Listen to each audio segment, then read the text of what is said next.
क्या आपको पता है महाकुंभ में इतने सारे साधु संत कहां से आते हैं? और तो और महाकुंभ पूरा होने के बाद ये नागा साधु आखिर कहां गायब हो जाते हैं? आज हम महाकुंभ के बारे में ऐसे 5 ऐसे चमत्कारिक रहस्य बताने वाले हैं जिसे जानकर आप चौंक जाएंगे। चलिए जानते हैं महाकुंभ से जुड़ी कुछ खास बातें। बता दें कि 13 जनवरी 2025 से तीर्थ नगरी प्रयागराज में अति भव्य महाकुंभ मेला शुरू हो चुका है, जिसमें पूरे भारत भर से काफी बड़ी मात्रा में साधु संत पधारे हैं। आज हर रोज लाखों की संख्या में श्रद्धालु मां गंगा में आस्था की डुबकी लगा रहे हैं। आपको बता दें कि 114 साल बाद तीर्थ नगरी प्रयागराज में पूर्ण कुंभ का दुर्लभ संयोग बना है। वैसे तो महाकुंभ हर 12 साल पर लगता है और जब 12-12 वर्षों का 12वां चरण पूरा होता है तो उसे पूर्ण कुंभ कहा जाता है। कुंभ मेला हर 12 साल में 4 पवित्र स्थलों प्रयागराज, हरिद्वार, उज्जैन और नासिक में काफी बड़ी मात्रा में आयोजित होता है। कुंभ मेला तब आयोजित होता है जब सूर्य, चंद्रमा और बृहस्पति एक विशिष्ट स्थिति में होते हैं। लेकिन जब बृहस्पति वृष राशि में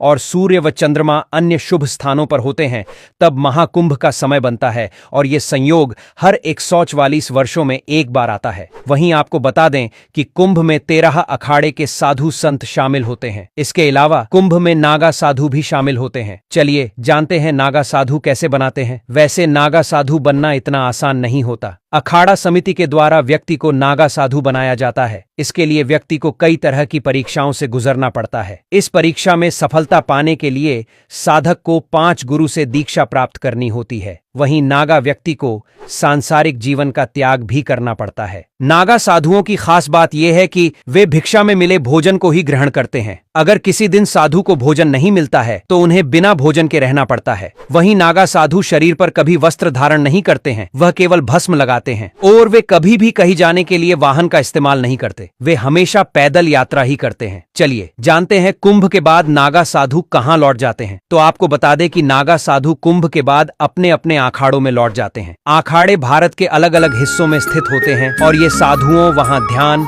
साधना और धार्मिक शिक्षाओं का अभ्यास करते हैं। वहीं कुछ नागा साधु काशी, हरिद्वार, ऋषिकेश, उज्जैन या प्रयागराज जैसे प्रसिद्ध तीर्थ स्थलों पर रहते हैं। वहीं आपको बता दें कि नागा साधु बनने या नए नागा साधुओं की दीक्षा प्रयाग, नासिक, हरिद्वार और उज्जैन के कुंभ में की जाती है, लेकिन इन्हें अलग अलग नाम दिया जाता है। जैसे कि प्रयाग में दीक्षा लेने वाले नागा साधु को राजराजेश्वर कहा जाता है। वहीं उज्जैन में दीक्षा लेने वाले को खूनी नागा साधु कहा जाता है और हरिद्वार में दीक्षा लेने वाले को बर्फानी नागा साधु कहा गया है। इसके साथ ही नासिक में दीक्षा लेने वाले को बर्फानी और खिचड़िया नागा साधु कहा गया है। आपको बता दें कि कुंभ के दौरान विभिन्न अखाड़ों में नागा साधुओं का अमृत स्नान होता है। यहाँ महिला नागा साधु भगवा वस्त्र पहनकर रहती हैं। वहीं नागा साध्वी कभी सार्वजनिक रूप से निवस्त्र नहीं रहती। नागा साधु जैसे लंबे बाल रखते हैं, वहीं नागा साध्वी मुंडन कराकर रहती है और दोनों पूरी तरह से ब्रह्मचर्य का पालन करती है। कुंभ में महिला साध्वी महंत दिव्यागिरी ने बताया कि नागा साध्वियों के नियम भी साधुओं की तरह कठोर होते हैं। हर बार की तरह इस बार भी सभी नागा अमृत स्नान में हिस्सा लेंगे, जो कुंभ में आकर्षण का सबसे बड़ा केंद्र माना जाता है। जानकार हैरान रह जाएंगे कि दिव्य नागा साधु अपने जीवन को तपस्या करके